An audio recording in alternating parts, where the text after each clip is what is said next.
Blessed are those who keep His statutes and seek Him with all of their heart.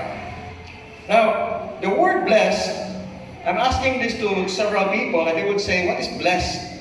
Bulahan.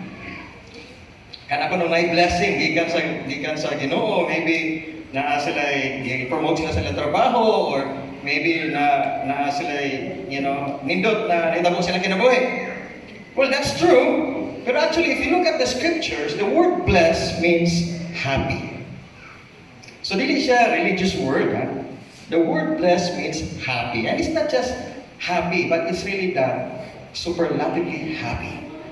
So kung happy ka, and then mas happy ka, happier, or pinaka-happy, grabe ang imong ka-happy tungod kay for whatever reason, muna siya ang word blessed. Pinaka-happy.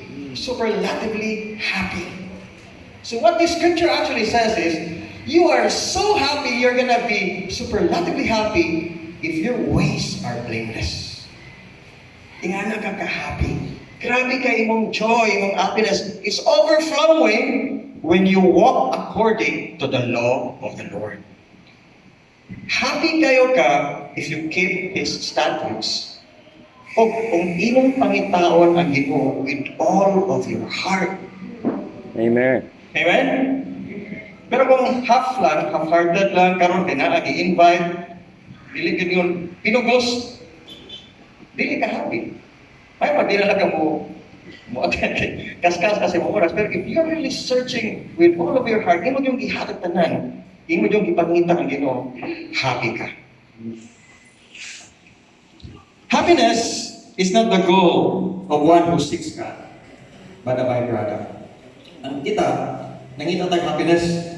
So, kung estudyante ka, kamot ka, na mapasar, makapasar sa board exam, para na ay pangalan, o makatrabaho ka, o nindot na trabaho, yan ako yung sweldo. Of course, ang purpose of that, because we want our parents to be proud and happy. We want to be happy as well. And then, maging successful ka, mag-asawa ta, or natin pamilya, we can provide for them. So, sometimes muna ang goal.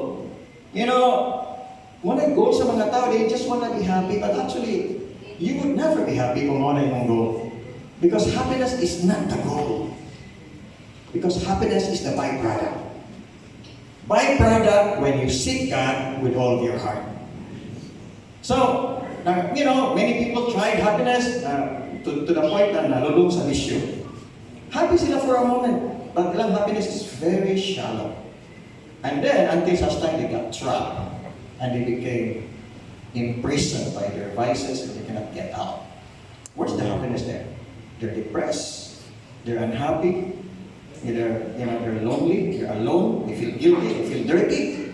Where's the happiness there? They enjoy only for a moment, 5 minutes of happiness, or 10 minutes, or maybe 1 day or 1 week. But after that, so much regrets. Manhay. No? Because happiness is not the goal of one who seeks God. It's the byproduct. Namin chemistry, di ba namin mga teachers ganun? Di ba chemistry na A plus B equals C plus D. Di ba yan? Di ba? So, the product is C, A plus B equals C, pero na ay byproduct D. For example, say byproduct is water or CO2 or something like that. It's like that. Ang imong, when you seek God, muna ikaw pangitaon ni mo si God, ang solusyon na is you will find God. Ang byproduct happy ka. And not just any ordinary happiness. It's superlatively happy. You're the happiest. Amen? Amen. And to seek God, you must do it with all of your heart. Na-mention mag ito mga board exam, karang study ka, half-hearted lang ka. Hagbong ka. So of course, di ba? But if you study with all of your heart, I'm sure pasar ka. Kasi may mga maduwag basketball nga rin, nasa championship, and then 1 point try diferensya niya, only like 3 seconds left. Ooh. And kamu dapat tayo, and then you got it, di ba? You gotta do it with all of your heart. Wow. If you play half-heartedly, you'll never be happy. You will never seek God. You will never find God. But if you seek God with all of your heart, kamutan ka mo with all of your strength, all of your mind, all of your emotions, all of your time, your talent, whatever you have, you put in there. You will find God if you seek God with all of your heart. And of course, byproduct is happiness. Amen. Let's go to the next scripture, Matthew 6 in verse 25. I'll read this to you. This is very common to all of us. It says here, "Therefore I tell you, do not worry about your life, what you will eat or drink, or about your body, what you will wear. Is not life more than food, and body more than clothes? Look at the birds of the air. They do not sow or reap or store away in barns, and yet your heavenly Father feeds them. Are you not much more valuable than they? Can any one of you, by worrying, can add a single hour to your life? And why do you worry about clothes? See how the flowers of the field grow. They do not labor or spin. Yet I tell you that not even Solomon in all his splendor was dressed like one of these.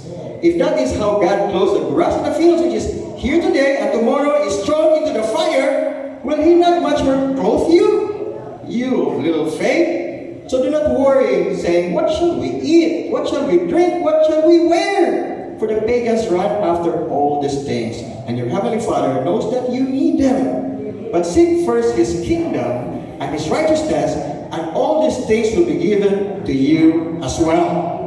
Therefore, do not worry about tomorrow, for tomorrow will worry about itself. Each day has enough trouble of its own." Amen.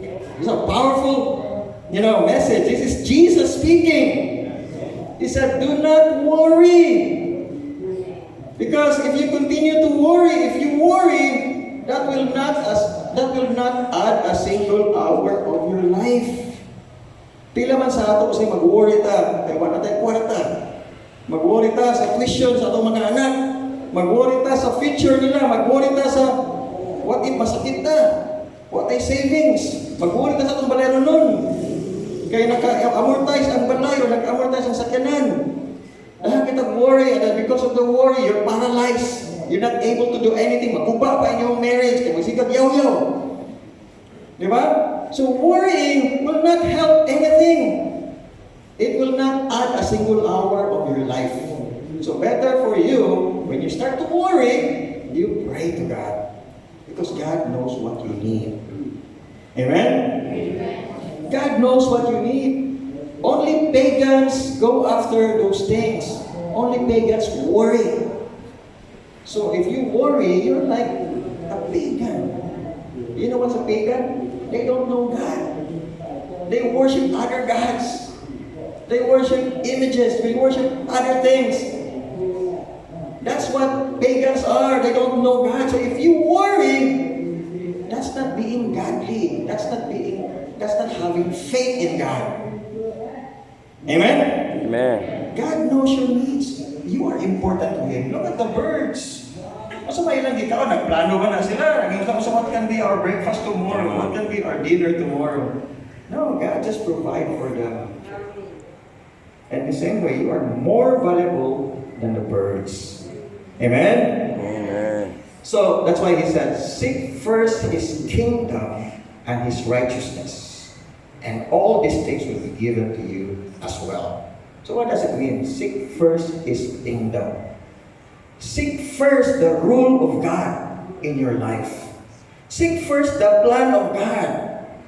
God wants to establish His kingdom here on earth because He wants righteousness, truth and righteousness to be spread, and He wants to rule people in truth and righteousness. Amen? Seeking God the kingdom, of course the kingdom is the church. We have a separate study on that. So, if you're kind of quite confused on that, and if you're interested to know more about that, let us know. Even if you're away, pwede naman ka mag-Zoom siguro or online or something. But, the kingdom of God, the plan of God, it's the church. We're going to seek first the kingdom of God so that we can spread Christianity. That's the business of God. We have our business. We want to expand it. God's business, He wants to expand the kingdom. Amen? Amen. Then God will give you everything you need. What do you need? Food? Come on, count that one later. You know, tuition, money, savings, financial needs. God will provide for whatever you need.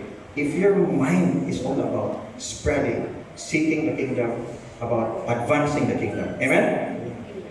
Acts 17, let's go there. It's a very good scripture. Acts 17 verse 26 says here, from one man, He made all the nations, that they should inhabit the whole earth, and He marked out their appointed times in history and the boundaries of their lands. God did this so that they would seek Him and perhaps reach out for Him and find Him, though He's not far from any one of us. For in Him we live and move and have our being, as some of our points have said, we are His offspring.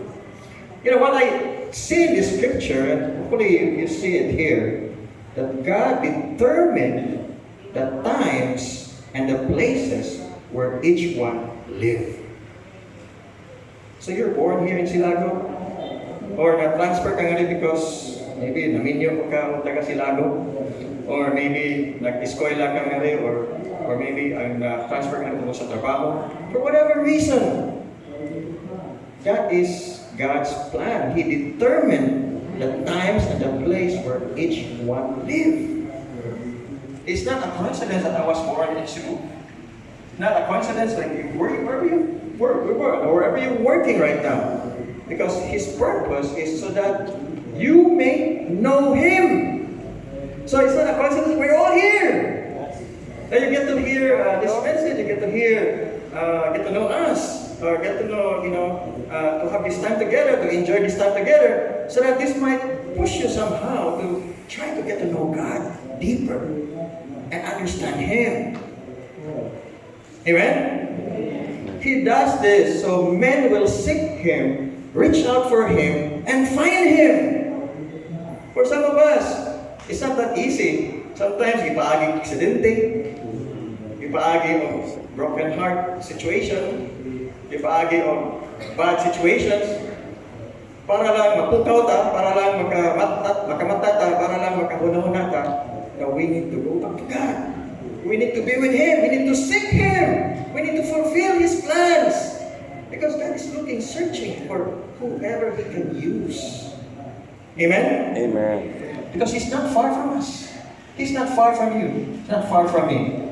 So when you meet a Christian, it's not by chance. It's by God. Alright? So, let's go to John 4. In verse 23, it says here, yet a time is coming, and has now come, when the true worshippers will worship the Father in the Spirit and in truth. For they are the kind of worshippers the Father seeks. God is Spirit. His worshippers must worship in the Spirit and in truth. You find here that God seeks men. Nangita si God o mga tao, men or women from heaven. He looks down on earth and to see if there's anyone who's seeking Him. And again, ipanita nga rin, He seeks men, who are seeking Him, and then He seeks men who wants to worship Him in spirit and in truth. Amen. I want to point out two things. God is looking for people who wants, who desire, who longs to worship Him in spirit and in truth. What is spirit? A good example of a spirit is a fighting spirit. If you have a fighting spirit, you're going to fight, you're going to win. That spirit, enthusiasm. God is looking for someone who's very enthusiastic, who wants to follow Him, who wants to do anything, go anywhere. That is what God is looking for. But not only that, anyone can be enthusiastic. They can be, music is very good. It can help you become, help your soul. But that's just one thing. Music alone is not enough. It helps you in your enthusiasm. It encourages your soul. It helps you express yourself. But music alone is not enough. Enthusiasm is not enough. It should also be with truth. In spirit and in truth. Amen? Amen. Where can we find the truth? The truth is in the Bible. Oh, amen. Study your Bible. Do you know your Bible? When was the last time you read your Bible? Or do you read your Bible only at service? Do you really have a personal relationship with God? You want to know Him? Do you really study your Bible regularly? Amen? Amen. We gotta do that. We cannot just be on the spirit side. We're very enthusiastic. But we gotta balance it. We gotta have the truth with us. Because you can be wrong. You can be spiritually wrong. Okay? You can be sincerely wrong. You can be so sincere on something, but you can be sincerely wrong. You can be sentimental on something, but you can be sentimentally wrong. It has to be with the truth. Everything should be aligned with the truth. Amen? Amen. Acts 17 in verse 10. In Berea, as soon as it was night, the believers sent Paul and Silas away to Berea. On arriving there, they went on the Jewish synagogue. Now, but the Berean Jews were of more noble character than those in Thessalonica, for they received the message with great eagerness and examined the scriptures every day to see if what Paul said was true. As a result, many of them believed, and as did also a number of prominent women and many great men. Two kinds of people here, people from Berea, people from Thessalonica. And the Bible lift up the people of Berea because the Bereans, according to the writer of the book of Acts, they are noble. In fact, more noble than the Thessalonians. Noble, we think of noble, yeah. Kano sa itong Independence Day, last Wednesday, diba? So we celebrate people, heroes. They're noble people. They died for the country. They're willing to sacrifice their lives, even their own family, just for the freedom of other people that they don't even know. Those are noble things. That is the same noble thing that the Bible is describing the Bereans. They're like that. They're like the heroes. They're noble. And what makes them noble? Because they received the message with great eagerness. So it's 3E. The first E is eager. They're very eager to know God. They sit in the front. They take notes. They take some pictures probably. They just want to hear the message of God. Eagerness. And only that is examine the scriptures. They examine the scriptures to see what Paul said was true. I mean, this is Paul speaking. Also false. Saint Paul. People that everyone look up to. Who are we to question Paul? Of course, whatever he said is probably true. The great also. Whatever he said is, I'm sure it's true. But these guys, they just don't believe that. They are more loyal to the Bible than on Paul. You got that? Amen. We're gonna be more loyal to the Bible even than our pastors and teachers or priests. Because they can be wrong. They can be wrong. And how will you know that they're wrong? If you know the Bible.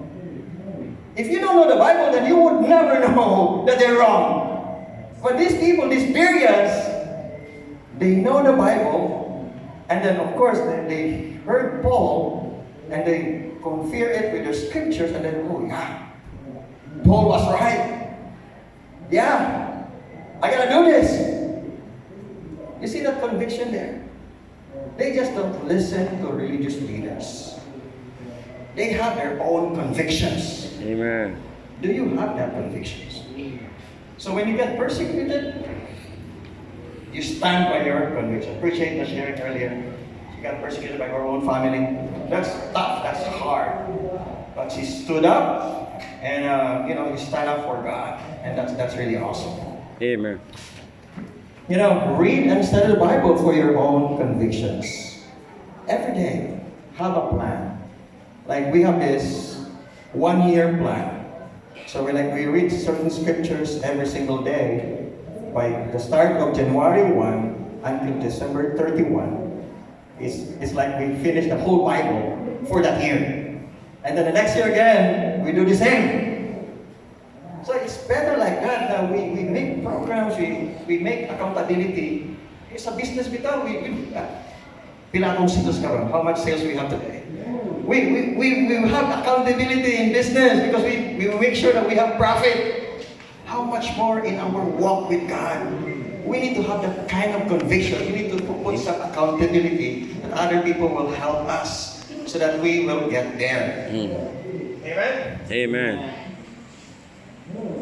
Okay, all right, so study daily. Let's go to Jeremiah 29, verse 11. This is very famous scripture. Amen.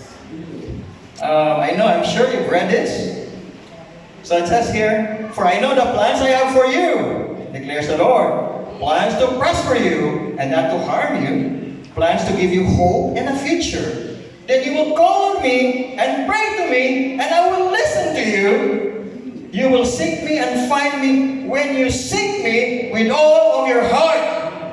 I will be found by you, declares the Lord, and I will bring you back from captivity. I will gather you from the nations and place where I have banished you, declares the Lord. I will bring you back to the place for which I carried you into exile." Amen.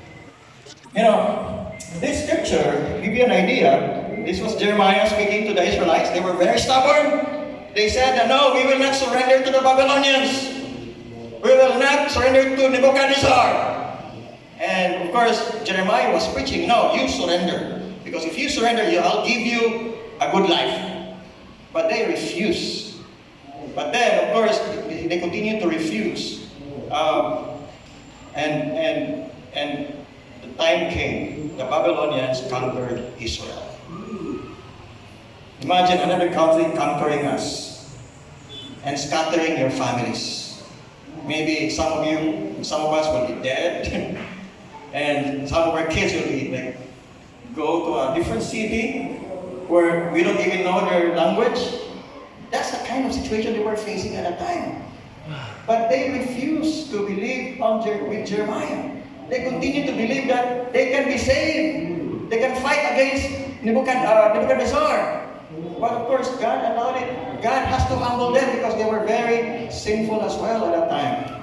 And so they were conquered. And even though they were conquered, God, through Jeremiah, said that I have plans for you.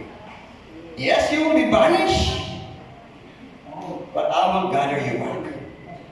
We will have the kingdom once again. And I have plans for you, plans to prosper, not to harm you, but plans to give you hope and a future. That you will become a nation once again. And you will seek me and find me when you seek me with all of your heart. Amen. And I believe this is the same for us. God has a plan for each one of us. Amen. The plan of God for Israel, God's heart for Israel, is the same heart of God for you. And sometimes some of us probably we are like banished. We are like in a situation it's like hell. We're like in prison, trapped, hopeless, or in a terrible situation in life because you neglect God, you reject God. But the key, the Bible says here, you can find God if you seek Him with all of your heart. You can find God when you seek God with all of your heart. Whatever you're facing right now, maybe you have problems with your family, or have some sickness probably, or sickness in the family, or troubles, financial troubles. The opportunity you have right now is to seek God with all of your heart. You will find God. I promise you that. Jesus, God promised that here. God has a plan to prosper you with hope and a future. And you will find God when you seek Him with all of your heart. Again, what does it mean to seek God with all your heart? It's like playing basketball.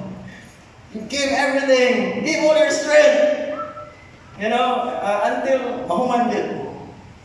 If you're, that is what it means to seek God with all of your heart. You just don't play. You just don't like, kung kung wala. No, not like that. But have the determination, the willingness. Have it should be intentional. Imo yung tuyon. Huwag tangon ang kaulaw. You talk, you initiate, you ask, you have conversation. Be humble. You do something. Di ka mo give up. You use your resources, use your money, use whatever you have, use your friends. Panitaan, And then when you read your Bible, you continue to have this mind that you want to give more and more. Amen? Amen. And this scripture is very good scripture. I'll read this. Medyo taas siya. Acts chapter 8, in verse 26 to 39, this is the story of the Ethiopian eunuch. It's a story of a guy who's seeking God. Iya yung ipangita si God. And then, makita natin nga rin kung sa iyang ipangbuhat sa pagpangita niya sa Ginoo. O yun sa niya, pagkakaplag sa Ginoo. In verse 26 says, Now an angel of the Lord said to Philip, Go south to the road, the desert road that goes down from Jerusalem to Gaza. So he started out, and on his way he met an Ethiopian eunuch, an important official in charge of all the treasury of Candace, which means Queen of the Ethiopians. This man had gone to Jerusalem to worship. On his way home, was sitting in his chariot, reading the book of Isaiah the prophet. The Spirit told Philip, Go to the chariot and stay near it. Then Philip ran up to the chariot and heard the man reading Isaiah the prophet. Do you understand what you are reading? Philip asked. How can I? He said, unless someone explains it to me. So he invited Philip to come up and sit with him. And this is the passage of scripture the eunuch was reading. He was led like a sheep to the slaughter, and as a lamb before its shearer is silent, so he did not open his mouth. In his humiliation, he was deprived of justice, who can speak of his descendants, for his life was taken from the earth. The eunuch asked Philip, Tell me, please, who is the prophet talking about? Himself or someone else? Then Philip began with that very passage of scripture and told him the good news about Jesus. As they traveled along the road, they came to some water, and the eunuch said, Look, here is water! What can stand in the way of my being baptized? Philip said, If you believe with all of your heart, you may. The eunuch said, I believe that Jesus Christ is the Son of God. And he gave orders to stop the chariot. Then both Philip and the eunuch went down into the water, and Philip baptized him. When they came up out of the water, the Spirit of the Lord suddenly took Philip away, and the eunuch did not see him again, but went on his way rejoicing. A very good story of someone who's seeking God. This guy knows God in a way because he went to Jerusalem to worship. So he has an idea of God. He's probably taught by his parents. Or probably he heard it from somewhere. He's convert to Judaism, probably. So he worshiped God in Jerusalem. And he's a eunuch. You know what's a eunuch? There are eunuchs that are made eunuchs by men. So ilang i-castrate ang ilang, nag-itlog para they cannot be a threat to the queen. So there are kingdoms who does that. So that they can be, the king can be assured that the queen will not be molested by my servants. So this is the guy, one guy who happened to be that, and he has a very important position. He's in the treasury. Leader. So sa ato ba na, kinsa may treasury na to karon? Maybe it's that the BSP or the Department of Budget or something like that. So they're the one handling the money of the nation of what's this place? Ethiopia. This guy is a cabinet member. This guy holds a very important position. And for him to go to Jerusalem, at that time, wala may Grab, wala may Uber, wala aeroplano, wala may barko, but this guy has to travel by chariot. Oh. You know how far Ethiopia to Jerusalem? You know how big the Philippines is, di ba? Like, from Apari to Hulu. You know, if you look at your Google map, kanang distance from Apari to Hulu, times 2 of that, that's the distance between Ethiopia and Jerusalem. Wow, malayo. So it's like double the distance of Apari to Hulu. I'm talking about Apari, Ilocos, Tapet, o sa Hulu, kanang pinaka-ubos dyan, Pilipinas, times 2 of that distance. Oh. And they just ride chariot. How many days would that be?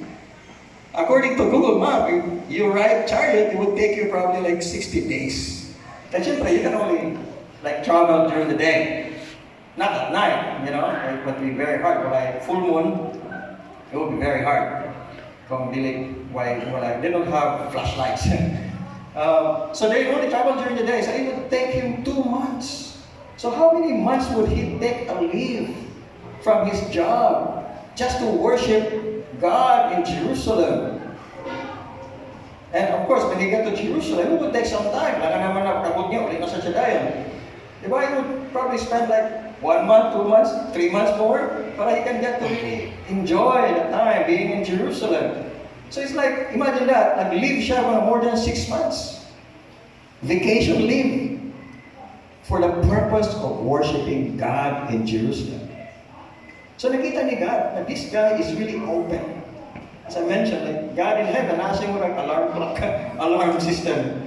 When people are open, na yung pag ting ting ting, and oh, somebody is searching me. And so he would send an angel, probably to lead and guide that person who seemed to be open.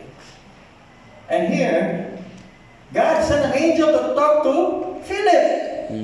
Philip is a disciple. And he was told, go to the south road. The evangelist. Philip has no idea, why should I go there? I don't know how the angel appeared. I mean, the Bible just said that it appeared. And so he went to the south road, and then that's when he realized why he has to be there. Because a chariot passed by. And this guy was reading the book of Isaiah loudly. Like the one I read earlier, he read it loudly. And Philip noticed that, heard that, when the chariot passed by. And so he ran after the chariot. Hey, do you understand what you're reading? And of course, the eunuch was humble enough to say, I don't know. What did you come up with? Explain to me. What's this? I'm a little confused here. Can you teach me? Explain this to me, so I will be able to understand. That's what is a seeking person. I believe, you know, if you're really open, if you're really seeking God, God will send an angel and will talk to a certain disciple to go somewhere so he can get to recognize you. And so he get to invite you, he get to talk with you, share with you the scriptures, study the Bible with you. And don't be afraid to ask questions about life. You know, life is confusing, life is hard, life is challenging. It's okay, let's talk about it. Let's talk about questions in the Bible, questions about doubts. You bring it out. You know, these things, these doubts stops you to believe in God, stops you to believe in His promise, stops you to be sold out, stops you to be seeking Him with all of your heart. You believe in the lies of this world. You know, so talk about it, and then you need someone to explain the Bible. We need someone to explain the Bible. Amen? Amen. And you know what? When we find God, like this guy, he went away rejoicing. He went away happy, superlatively happy. Wow. Blessed. Because he found God. And God used him in a great way. You know, if you dig out history, you realize that in Ethiopia, there are many houses, big houses, that underneath are baptistry. You know what baptistry means? It's like small swimming pool, like pool, baths of water. And the reason why they have that is because they believe that it must be because of this Ethiopian eunuch bringing back Christianity in Ethiopia and baptizing people there. Amen? Amen. You will be rejoicing when you find God. And last scripture, pabaon. You know, Matthew 7, in verse 7. Ask, and it will be given to you. Seek, and you will find.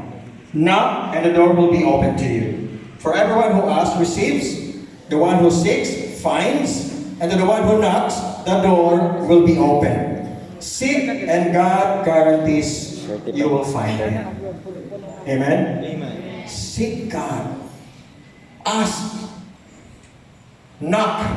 Be forceful. Ayaw kaulaw. Bahala na sila kung sa ilang kasulti. You know, bahala na sila, you know, whatever they think. Just ask, seek, and find. You know what? You will seek God. It's a guarantee that you will find God.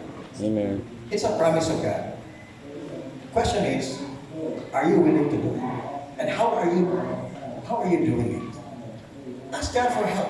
Whatever situation you're in. Maybe troubles in the family. Maybe situations beyond your control. Leave it to God. Because if you're really seeking God and you really want to be used by God, you talk to God, God, I want to be used by you.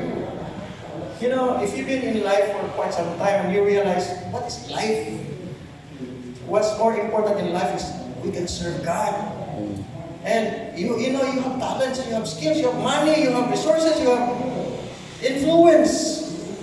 And sayang naman di magamit lang sa negosyo, magamit lang sa ubang mga lugar, mga kabutang. Hindi mo magamit para sa Ginoo. Di ba? So there are many people that I know, they have so many things that they can actually give and offer, but they're using it only for their own, or other people. Use it for God. It's time that we allow ourselves to be used by God. Amen? Amen. Ask God for help and seek God, and you will find God. And to God be the glory.